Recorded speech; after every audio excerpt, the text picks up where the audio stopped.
Good morning, everyone. So, as you know, today is our turn of physics, and in this, revision is going on. Revision of chapter 1 electric charges and field. तो अब जैसा कि आपको पता है कि जो टर्न्स हैं वो अब रिड्यूस हो गए हैं और 2 टर्न्स ही हैं आपके एक वीक में। तो लास्ट टर्न पे हमने जो रिवीजन किया था that was up to that question previous, जिसमें पेंडुलम वाला केस था। मैकेनिक्स अप्लाई करनी थी आपको इलेक्ट्रोस्टैटिक्स के साथ। अब जो हमें नेक्स्ट रिवीजन स्टार्ट करना है, क्वेश्चन नंबर ये 17 लिखा है, and these all the questions are from those questions which was there in the board exam या फिर सैम्पल पेपर से लिए गए हैं। तो ये कुछ जितने भी मेरे पास अवेलेबल थे sets of question, those all the questions I have taken here. Okay, तो ये आपको एक पहले भी मैंने बताया था, एक प्रॉपर नोटबुक में नोट कर लेने हैं ताकि जब आप नेक्स्ट टाइम रिवीजन करने के लिए बैठें तो आपके पास जो है सेट ऑफ क्वेश्चन होना चाहिए। तो starting from this, in the figure shown calculate the total flux of the electrostatic field through the spheres S1 and S2। तो जैसा कि आपने गॉसेस थ्योरम को अभी लास्ट टाइम भी कुछ क्वेश्चंस ऐसे आए थे जिनमें गॉसेस थ्योरम का यूज़ हो रहा था, गॉसेस थ्योरम के एप्लीकेशन थे। तो गॉसेस थ्योरम में क्या होता है कि 2 स्फीयर्स यानी कि 2 गॉसियन सरफेसेस दिखा रखी हैं, जैसे लास्ट क्वेश्चन में भी था। तो एक गॉसियन सरफेस ये इंटरनल है S1 और दूसरी गॉसियन सरफेस ये एक्सटर्नल है S2। तो आपको क्या फाइंड करना है कि अच्छा दोनों के लिए दिखा रखा है, क्योंकि अगर आपको इनसे फ्लक्स फाइंड करना होगा तो दोनों के अंदर कितना चार्ज है ये पता होना चाहिए, charge enclosed by the surface. तो जो इंटरनल वाली सरफेस है उसके अंदर चार्ज कैपिटल Q है, और जो एक्सटर्नल वाली सरफेस है उसके अंदर टोटल कितना चार्ज होगा। तो इंटरनल वाला Q तो ऐड होना ही है, साथ ही S2 के अंदर जो है वो चार्ज ना होकर एक कंडक्टिंग वायर दिखा रखा है, चार्ज वायर है, और जो यहाँ A से लेकर B तक रखा है। इसकी टोटल लेंथ जो है एज्यूम की गई है कि total length of the wire is L। Okay, यहाँ लिखा है। उसके अलावा जो यहाँ दे रखा है, the wire A be shown here has a linear charge density lambda. इसकी चार्ज डेंसिटी दे रखी है, लीनियर चार्ज डेंसिटी लैम्डा है, और लैम्डा की वैल्यू भी दे रखी है क्वेश्चन में kx, जहाँ x जो है that is the distance measured along the wire from the end A. तो x जो है वो इसलिए दे रखा है कि जब भी आप वायर की कोई भी लेंथ अगर मेज़र करते हैं तो दैट विल स्टार्ट फ्रॉम ए, और पॉजिटिव एक्स एक्सिस के अलॉन्ग मेज़र करना होगा आपको, तो उसको x के टर्म्स में आप लिख सकते हैं। ओके, तो पूरी लेंथ भी यहाँ नहीं दे रखी है वायर की, बस लीनियर चार्ज डेंसिटी की वैल्यू दे रखी है kx। अब क्लियर है कि आप अगर टोटल फ्लक्स फाइंड करेंगे तो टोटल फ्लक्स का मतलब है कि आपको जो है S1 फाइंड करना होगा, S1 का फ्लक्स, फिर S2 का फ्लक्स फाइंड करेंगे और उसके बाद दोनों को आप ऐड करेंगे। तो उसके लिए S1 का फ्लक्स तो आप इजीली फाइंड कर सकते हैं, और S1 का फॉर्मूला जो है वो क्या हो जाएगा, Q/ε0। जैसे यहाँ लिखा है, total charge enclosed by close surface S1 is equal to Q, और φ1 कितना हो जाएगा, Q/ε0। अब प्रॉब्लम आती है सेकेंड वाले में, क्योंकि जब आप S2 फाइंड करेंगे तो Q के साथ में आपको एक और चार्ज ऐड करना पड़ेगा। वो चार्ज कौन सा होगा, जो AB जो वायर है उस वायर पर टोटल चार्ज कितना है। ओके, तो AB वायर पर टोटल चार्ज फाइंड करने के लिए आप कौन सा तरीका यूज़ करेंगे, तो याद रखिए हमेशा कि जब भी ऐसी कोई कंडीशन दे रखी हो, ऐसा कोई केस दे रखा हो, जैसे यहाँ लिखा है कि x जो है वो डिस्टेंस आपको मेज़र करना है अलोंग द वायर, तो इसका मतलब वो इसलिए दे रखा है कि इस पूरी लेंथ में से आप एक small piece of length dx ले लें, और उस dx लेंथ में आपने अज्यूम कर लिया कि जो dx लेंथ पर चार्ज है वो dq है या dq डैश है, जो भी सिंबल यहाँ ले रखा है डजेंट मैटर। स्मॉल लेंथ पर कितना चार्ज है, dq डैश इसलिए ले लिया है क्योंकि q ये अंदर वाला चार्ज है, इसे डिफरेंट कर दिया है। तो अब पूरी जो लेंथ है मीन्स l, 0 से लेकर l जो लेंथ है उस पर कितना चार्ज होगा, तो उसके लिए आपको क्या करना होगा, स्मॉल चार्ज का इंटीग्रेशन। हर एक जगह जहाँ भी पूरी वैल्यू गिवन नहीं होती है वहाँ वैल्यू फाइंड करने का तरीका होता है कि आप स्मॉल वाली वैल्यू अज्यूम करें और पूरे के लिए इंटीग्रेट कर दें। ओके, तो let's start from here. Total charge हमें फाइंड करना है वायर AB पर। तो हमने माना कि जो स्मॉल चार्ज है उसकी स्मॉल लेंथ डी क्यू पर, वो स्मॉल लेंथ डी एक्स पर वो है डी क्यू डैश। आप लिख भी सकते हैं कि let the small charge on the length d x is d q dash, so the total charge on the wire A B is q dash is equal to integration of d q dash. Okay, अब आपको पता है यहाँ पर एक आप since करके लिख देंगे कि जो डी क्यू की वैल्यू है वो आप क्या पुट करेंगे यहाँ पर। तो डी क्यू के बारे में आपने पढ़ा है, d q is equal to lambda d l, क्योंकि ये लीनियर चार्ज डेंसिटी का फॉर्मूला होता है lambda is equal to d q upon d l. तो आपको डी क्यू फाइंड करना है तो लैम्डा डी एल हो जाएगा, और डी एल का मतलब यहाँ क्या है, जो आपको हिंट दे रखा था कि आपको एक्स के टर्म्स में लिखना है, तो लैम्डा डी एक्स लिखेंगे। तो आपने डी क्यू डैश को किससे रिप्लेस कर दिया, लैम्डा डी एक्स से। ओके, अब आपको क्या करना है, अब आपने लिमिट्स अप्लाई की 0 टू एल, क्योंकि जो पूरी लेंथ है 0 से स्टार्ट होकर एल तक जा रही है। साथ ही साथ आपको लैम्डा की वैल्यू गिवन थी, वो भी आपने यहाँ पुट कर दी है के एक्स। तो क्यू डैश यानी कि total charge on the wire is equal to integration and limits are 0 to l and the value of lambda is k x d x. अब आपको क्या करना है, इंटीग्रेट। तो x को इंटीग्रेट करना होगा, k कांस्टेंट है वो आउटसाइड आ जाएगा, x का इंटीग्रेशन हो जाएगा एक्स स्क्वायर अपॉन 2। लिमिट्स क्या हैं आपकी 0 टू l। अब आपको लिमिट्स अप्लाई करना है नेक्स्ट स्टेप में, तो k अपॉन 2 कॉन्स्टेंट हैं, और लिमिट्स अप्लाई करने के बाद l स्क्वायर माइनस 0 यानी कि l स्क्वायर। तो ये आता है आपका टोटल चार्ज जो कि S2 के अंदर है, हाफ के L square. Okay, so I hope you understood this term, half के एल स्क्वायर। तो अब आपके पास क्या तरीका है, अब आपको S2 के अंदर टोटल चार्ज फाइंड करना है। तो क्या करेंगे आप कि S2 के अंदर जो टोटल चार्ज होगा वो होगा Q प्लस Q डैश, इसका और इसका चार्ज जो है उसका सम हो जाएगा। अब अगर आपको फ्लक्स फाइंड करना है तो उसके लिए आप क्या करेंगे, देखिए यहाँ लिखा है S2 के अंदर टोटल चार्ज कितना है, Q प्लस हाफ के एल स्क्वायर।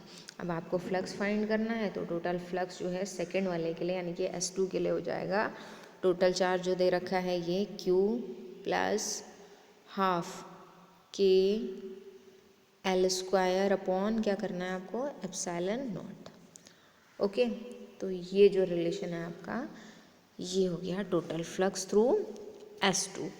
तो यही आपको फाइंड करना था। Okay, so it is done. अब उसके बाद आता है आपका नेक्स्ट क्वेश्चन, ये भी आपका इलेक्ट्रिक चार्जेस एंड फील्ड से है, और क्योंकि मेरे पास जो टर्न्स थे वो कम थे, तो उन कम टर्न्स में जितने भी क्वेश्चन सिलेक्टेड यहाँ आ पाए हैं उनकी प्रैक्टिस कराई है मैंने। उसके बाद जो है वो पोटेंशियल एंड कैपेसिटेंस, ये लास्ट क्वेश्चन है चार्जेस एंड फील्ड का।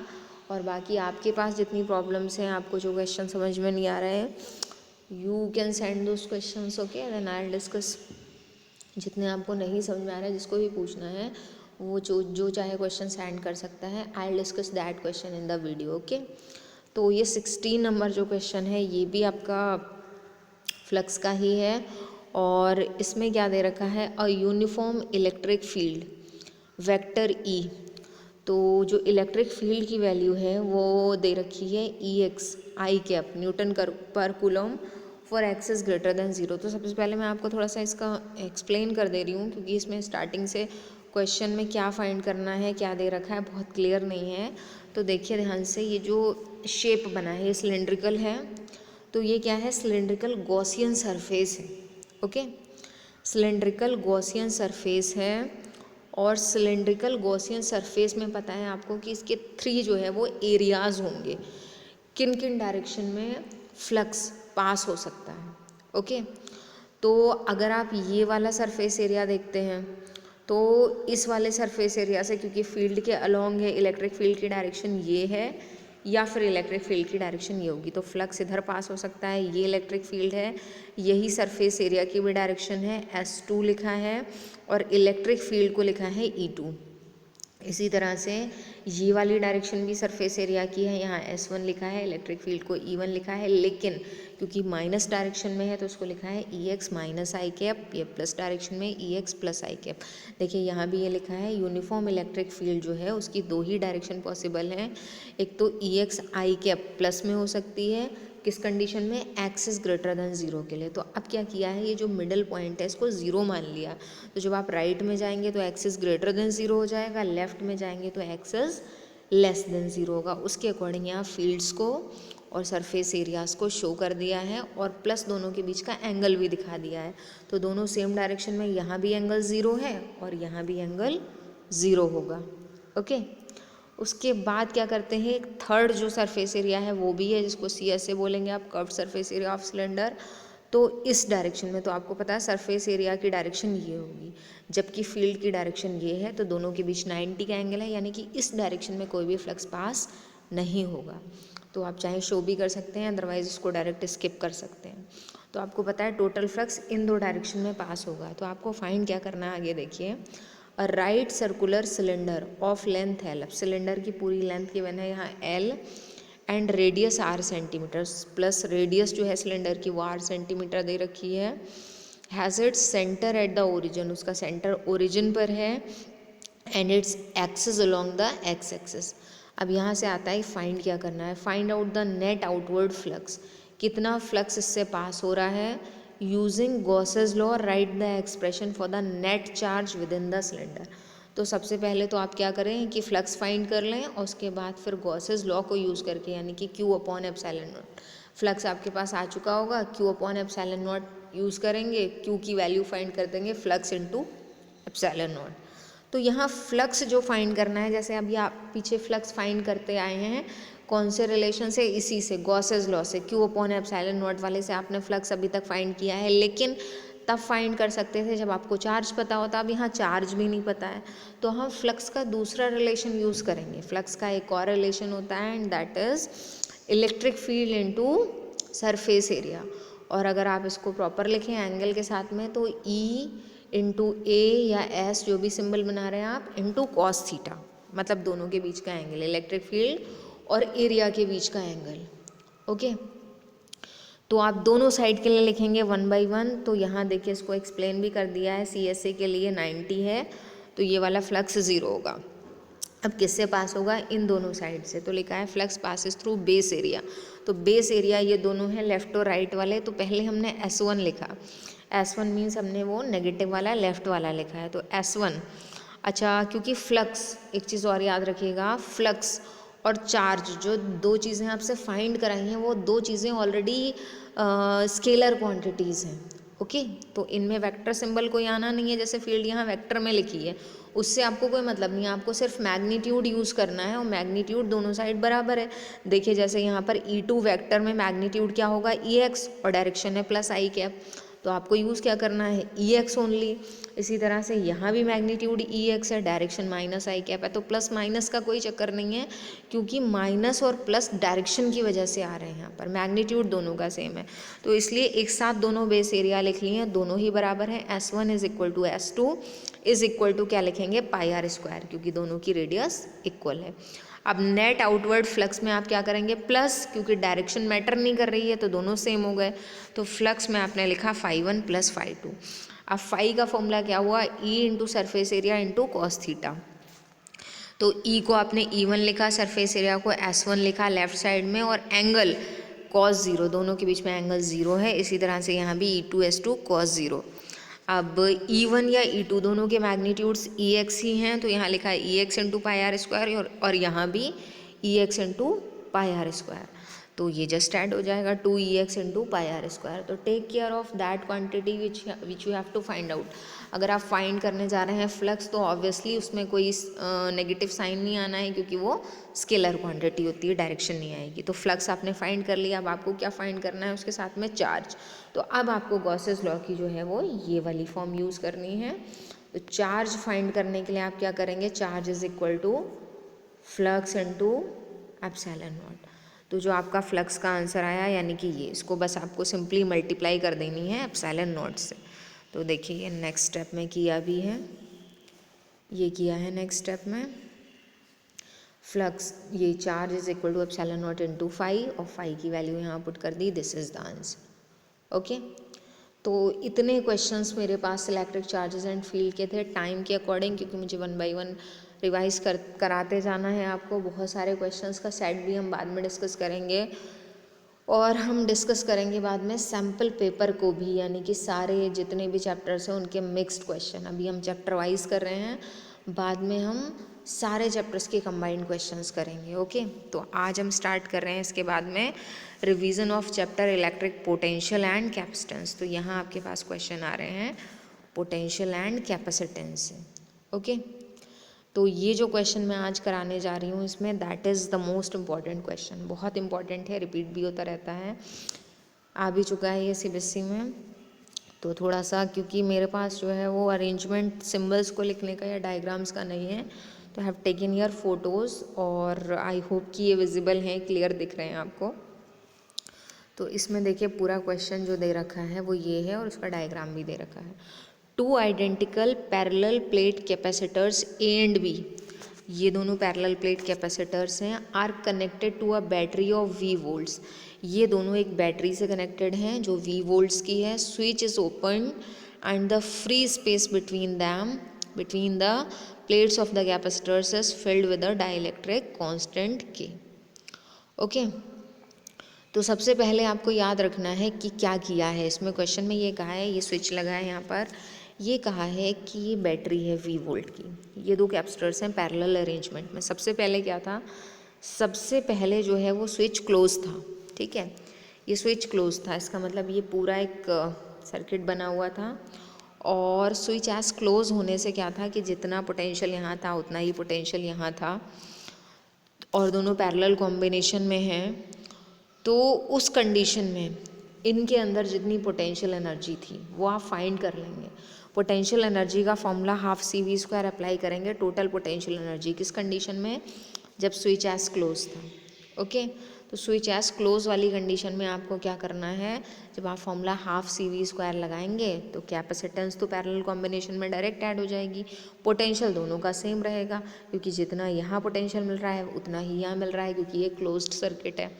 तो हाफ इंटू 2cv स्क्वायर, क्योंकि सी और सी ऐड होकर एल्जेब्रिक सम में 2c हो जाएगा। अब आपको क्या करना है, दूसरी आगे कंडीशन दी, अब स्विच एस को ओपन कर दिया दूसरे केस में। जब स्विच एस को ओपन कर दिया है तो आप ऑब्जर्व कर सकते हैं कि ये वाला पार्ट तो कनेक्टेड रह गया।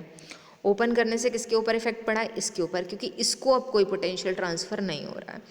तो यहाँ तो पोटेंशियल डिफरेंस जो है वो कांस्टेंट रहेगा, क्योंकि जब भी बैटरी रिमेन्स कनेक्टेड होती है, बैटरी अगर कनेक्टेड है तो हमेशा पोटेंशियल सेम रहता है, कांस्टेंट रहता है। ओके, तो इसका तो पोटेंशियल कांस्टेंट रहेगा, और इस वाले का जिससे जो है वो बैटरी हट चुकी है, डिस्कनेक्टेड हो गई, उसका चार्ज कांस्टेंट रहेगा। ओके, तो ये कुछ कॉन्सेप्ट्स आपके माइंड में होना चाहिए कि बैटरी डिस्कनेक्टेड है तो चार्ज कांस्टेंट रहेगा, जितना था उतना ही रहेगा, और बैटरी कनेक्टेड है तो पोटेंशियल कांस्टेंट रहेगा। ये दो चीज़ें इनमें अप्लाई करनी होंगी आपको। तो जब स्विच एस ओपन कर देते हैं तब टोटल पोटेंशियल एनर्जी, अब की बार में टोटल पोटेंशियल एनर्जी फाइंड करने के लिए आपको पता है इसकी और इसकी बदल चुकी, इसकी अलग पोटेंशियल एनर्जी आएगी, इसकी अलग। तो जब हम ओपन कर देते हैं स्विच एस को तो इसकी पोटेंशियल एनर्जी फाइंड करेंगे, इसकी फाइंड करेंगे, फिर दोनों को ऐड करेंगे, ये हो गई फाइनल पोटेंशियल एनर्जी। जब स्विच एस क्लोज था वो थी इनिशियल पोटेंशियल एनर्जी। उन दोनों पोटेंशियल एनर्जीज का आपको क्या करना है, ratio. Find the ratio of the electrostatic energy stored in both capacitors before and after the introduction of dielectric। एक काम और किया है, जब स्विच एस को ओपन किया था तो दोनों प्लेट्स के बीच में, ए और बी के बीच में डाइलेक्ट्रिक भी फिल कर दिया था। तो एक आपको याद होगा लास्ट कॉन्सेप्ट आया था कि अगर बैटरी डिस्कनेक्टेड करके डाइलेक्ट्रिक को फिल कर देते हैं तब क्या इफेक्ट पड़ता है वेरियस पैरामीटर्स पर। तो थोड़ा सा अगर आपके माइंड में वो हैं तो बहुत अच्छा सा आपको समझ में आने वाला है। तो जैसा मैंने अभी बताया कि अगर स्विच को ओपन कर देते हैं तो चार्ज कांस्टेंट हो जाता है, चार्ज पर कोई इफेक्ट नहीं पड़ता है, लेकिन इलेक्ट्रिक फील्ड, पोटेंशियल एनर्जी, ये सारे क्या हो जाते हैं, डिक्रीज़ हो जाते हैं। लेकिन कैपेसिटेंस हमेशा डाइलेक्ट्रिक फिल करने से इंक्रीज़ होती है। तो ये थोड़े से कॉन्सेप्ट्स अगर आपको याद हैं तो it will be beneficial for you, तब आप अच्छे से कर सकते हैं। ठीक है, तो थोड़ा सा इसको मैं यहाँ पर एक्सप्लेन करने की कोशिश कर रही हूँ कि जैसा मैंने अभी आपको बताया जब स्विच क्लोज था, ओके, तो जब स्विच क्लोज था तो आपने देखा कि दोनों में करंट जा रही थी, दोनों का पोटेंशियल सेम रहेगा। तो लिखा है एनर्जी स्टोर्ड, क्या फॉर्मूला लगाया, half C V square, half into C को आपने क्या कर दिया, ऐड, दोनों पैरेलल में थे और आइडेंटिकल थे, तो 2c इंटू वी स्क्वायर, तो आपकी इनिशियल पोटेंशियल एनर्जी जो है वो CV स्क्वायर हो गई। अब जैसा मैंने आपको बताया कि जब स्विच ओपन कर दिया तो इतना सर्किट क्लोज रह गया, बाकी वाला ओपन हो गया।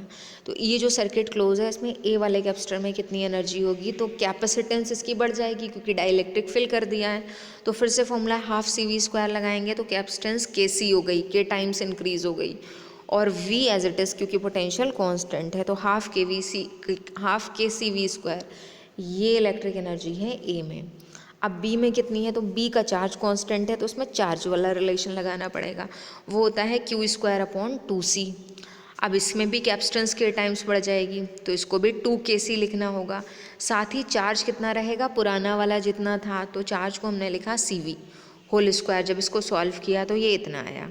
अब आपको क्या करना है, दोनों को ऐड कर देना है, तो आपने ऐड किया, सिंप्लीफाई किया, ये सारे स्टेप्स सिंप्लीफिकेशन के हैं, फिर आपने रेशियो किया तो ये आंसर आया। तो ये एक बार देख लीजिए, स्क्रीनशॉट ले लीजिए, इसमें कोई स्टेप समझ ना आए you can ask to me. Okay, अब हम क्वेश्चन नंबर नेक्स्ट से नेक्स्ट टर्न से स्टार्ट करते हैं। Okay, thank you.